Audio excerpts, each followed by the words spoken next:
Hey everyone! Today I want to talk about one of the most stubborn and frustrating weeds you can face in your garden, field bindweed. Those little white or pink trumpet-shaped flowers might look innocent, even charming. But trust me, behind that sweet appearance hides a plant that can take over your garden if you're not careful. I remember the first time I noticed it creeping around my tomato vines and cucumber plants. I thought, oh, it's just a little weed, no big deal. Big mistake. Within days, those vines were already wrapping around everything, blocking sunlight, stealing nutrients, and making my vegetables struggle to survive. Field bindweed is relentless. Its roots can reach 3 to 5 feet deep, sometimes even more. Even the tiniest fragment left in the soil can sprout a completely new plant.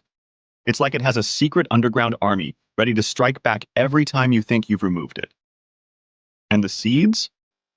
One single plant can produce thousands of seeds in a season, and those seeds can stay dormant in your soil for decades. Ignoring it is not an option. The first thing I learned is that pulling the shoots immediately as they appear is crucial. You cannot wait until they grow big. Those tiny leaves are like little solar panels feeding the roots. If you let them develop, the plant just comes back stronger. I make sure every piece I pull is completely removed from the garden because even a small fragment can take root again. Tossing them in a compost pile? Forget it. Leaving them on the ground? Huge mistake. Cover crops are a game changer. In areas where I'm not planting vegetables, I sow mustard, oats, or other fast-growing crops that form a dense root mat. This acts as a natural barrier that makes it very hard for bindweed to take over.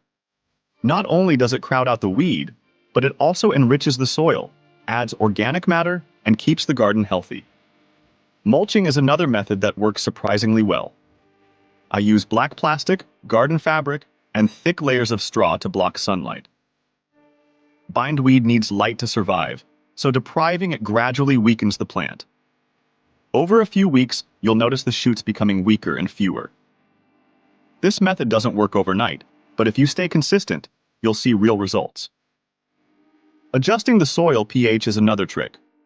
Bindweed prefers slightly acidic soil, so adding a little garden lime or wood ash can make conditions less favorable. Don't overdo it, just enough to stress the weed without harming your vegetables. Over time, it really does slow down its growth. Sometimes, despite all these efforts, infestations become so bad that herbicides may be necessary. I try to avoid chemicals unless there's no other choice. But in serious cases, a glyphosate-based herbicide can reach deep into the roots. The key is to follow the instructions carefully and avoid disturbing the treated area for several weeks. Otherwise, those sleeping buds in the roots will wake up and start growing again. Interestingly, bindweed isn't entirely useless. In traditional herbal medicine, small amounts have been used for digestive support and mild liver health. But don't try harvesting it yourself. Too much can be toxic. For me, it's all about keeping it out of my garden so my vegetables can thrive. Winning against bindweed isn't about a single trick. It's about combining strategies, consistently pulling shoots, using cover crops, mulching, adjusting soil pH, and applying herbicides if necessary. Stick with it, and over time, you'll see fewer shoots, weaker roots, and your garden will start looking healthy again. Every week, when I walk through my garden and pull these vines, it feels like reclaiming territory. Each small victory adds up. This is gardening. Observation, patience, and learning from your mistakes. Watching your tomatoes, cucumbers, carrots, and peppers thrive is incredibly rewarding. And when those little white or pink flowers appear, you smile, knowing you're finally winning the battle. Start early. Don't wait until the bindweed has spread everywhere. Even a few plants left unchecked can produce thousands of seeds and spread rapidly. Patience is key. This isn't a one-day fix. Even after years, I still find tiny shoots here and there. But if you're consistent, the balance slowly shifts in your favor. Now let's talk about timing. One of the biggest mistakes gardeners make is thinking they can tackle bindweed once it's already everywhere.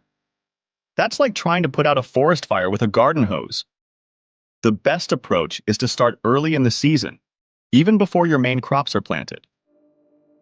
As soon as the first shoots appear in spring, get out there and pull them. Don't wait for them to grow taller or produce more leaves. Those tiny sprouts are already feeding the roots. Pulling them repeatedly weakens the plant over time, and if you stay consistent, the bindweed starts to run out of energy. Another key trick is understanding the power of persistence. Bindweed is patient, and it has a long memory. Even if you remove most of the plant, those underground buds can sit quietly for weeks or months before sprouting again. You have to keep checking your garden every week or so. Some weeks, you might only pull a few sprouts, other weeks dozens. It feels like a losing battle at first, but each time you pull a shoot, you're gradually weakening the plant. Think of it like a marathon, not a sprint. One of my favorite strategies is using the right cover crops. In empty garden beds or fallow areas, sowing mustard, rye, oats, or buckwheat creates a dense mat of roots and leaves that makes it very hard for bindweed to get sunlight or nutrients. These crops also improve soil structure and add organic matter, which benefits your main vegetables later on. I usually rotate different cover crops each season, depending on the weather and soil condition. Over a couple of seasons, the bindweed population drops dramatically. It doesn't disappear overnight, but you can finally get the upper hand. Mulching, as I mentioned before, is another weapon in our arsenal. I like using thick layers of straw or leaves around my vegetable rows. For areas not planted yet, black plastic or landscape fabric works even better because it blocks sunlight completely. Bindweed needs light to photosynthesize, so if you keep it covered for a few weeks, the plant starts dying off. I usually check under the mulch every couple of weeks to remove any stray shoots that might be poking through. Consistency is everything. Now let's talk soil chemistry. Bindweed prefers slightly acidic soil. If you adjust the pH a little toward neutral using garden lime, wood ash, or dolomite, the conditions become less favorable for the weed. You don't have to overhaul your entire garden. Just small, regular applications in problem areas can make a difference over time. The idea isn't to kill it instantly, but to make life a little tougher for the plant while your vegetables get the advantage. There's also the chemical route, herbicides. I save this for extreme situations when the infestation is too big to control by hand or by mulch alone. Glyphosate-based herbicides are effective because they travel through the leaves down to the roots. But you have to follow instructions carefully. Any disturbance to the treated area too soon can wake up those dormant buds, and the bindweed comes back stronger. This is why I use herbicides as a last resort after all other strategies have been applied. I've also learned that sometimes seeing the beauty in the plant helps keep your sanity. Yes, bindweed is a nuisance, but those tiny flowers are pretty, and in small doses the plant has medicinal properties. Traditionally, people have used it in teas for digestive support and mild liver health. I don't harvest it myself, too risky, but it's interesting to know that this weed isn't completely useless. In the garden, though, beauty doesn't matter. Control does. Combining strategies is the real key. You can't rely on just one trick. Pull shoots, sow cover crops, mulch, adjust pH, and apply herbicides if necessary. That combination is what eventually tips the balance in your favor. The first few months might feel discouraging. You'll see new sprouts despite all your efforts. But if you keep at it, week after week, the plant's energy reserves start to dwindle. Soon, you'll notice fewer shoots, and the problem areas shrink. I always tell friends that the best weapon against bindweed is observation and patience. Pay attention to your garden every week. Notice where the shoots are coming from, which areas are most affected, and track your progress. It's incredibly satisfying when you see your hard work paying off. Tomatoes growing freely, cucumbers climbing their trellises, peppers looking healthy and vibrant. Each time I walk through my garden and pull bindweed, I feel like I'm reclaiming territory that belongs to my vegetables. By mid-season, if you've been consistent, you'll start noticing real changes. The bindweed isn't gone, but it's weaker. The shoots are smaller, fewer, and sometimes don't appear at all in areas where you've focused your efforts. That's when you realize persistence truly pays off. Every week you spent pulling, mulching, planting cover crops, and adjusting soil chemistry has started tipping the scales in your favor. Your garden begins to look like it's meant to.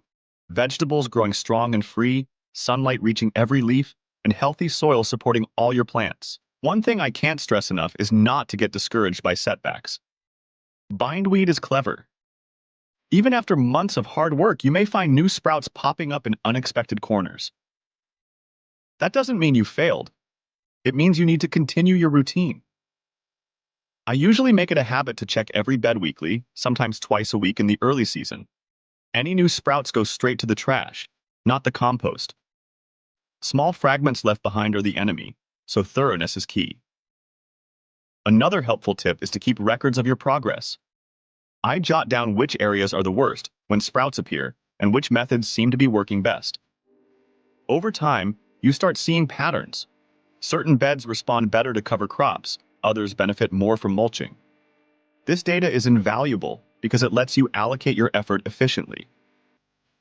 You learn to anticipate the weed's behavior, which makes your job much easier and less frustrating. Speaking of anticipation, think about the long-term strategy. Field bindweed doesn't disappear after a single season. It's a multi-year commitment. Even after a few successful seasons, you'll occasionally find small sprouts in dormant areas. But by keeping up your monitoring, you prevent them from becoming a full-blown infestation again. This is why I always say gardening is more of a marathon than a sprint. Slow, steady, and consistent actions yield the best results. If you're considering chemical methods, remember they're a tool, not a magic bullet. Herbicides work best when combined with all the other techniques we've talked about. Use them sparingly and responsibly, preferably on areas where you're not growing vegetables. Always follow the instructions, give the plant time to absorb the herbicide fully, and avoid disturbing the treated soil. The key is patience. Any rushed move can backfire and make the bindweed come back even stronger. One thing I personally enjoy is watching the small victories. Maybe you've cleared one bed entirely, or perhaps a particular row of vegetables is now thriving without interference. Those little wins keep you motivated. I often take a walk through the garden in the evening, pulling a few stray shoots and just appreciating how much cleaner and healthier the area looks. It's a satisfying feeling, knowing your hard work is paying off and that your vegetables are finally getting the chance to grow without competition. Finally, don't forget the educational aspect. Share what you learn with friends, neighbors, or local gardening communities. Bindweed is common in many areas, and your experience can help others avoid the same frustrations. Discussing your strategies, what worked and what didn't, turns a personal struggle into collective knowledge. Plus, talking about gardening with others is always fun and inspiring. To wrap things up, here's the essence. Field bindweed is tough, persistent, and sometimes downright annoying. But it's not unbeatable. The secret lies in starting early, being consistent, combining multiple strategies, and staying patient. Pull the shoots regularly, plant cover crops to crowd it out, mulch to block sunlight, adjust the soil to make conditions less favorable, and apply herbicides responsibly if needed. Monitor your garden, learn from every season, and celebrate small victories along the way. By following these steps, you can regain control of your garden and keep your vegetables healthy, thriving, and productive. Remember, this isn't a one-time fix. Even experienced gardeners need to stay vigilant. The battle against bindweed is ongoing, but with patience and persistence, you can win. It's about observing, adjusting, and being consistent week after week, season after season. Over time, the garden becomes yours again, not the bindweed's, and every flower, fruit, and vegetable grows without interference. So, take a deep breath, roll up your sleeves, and start tackling those shoots as soon as you see them. Each small action counts, and before long, you'll notice the difference. The garden you've always wanted, free of bindweed, full of thriving vegetables, and under your control, is completely achievable. It takes time, effort, and dedication, but it's absolutely worth it. Happy gardening, and may your bindweed battles always end in victory.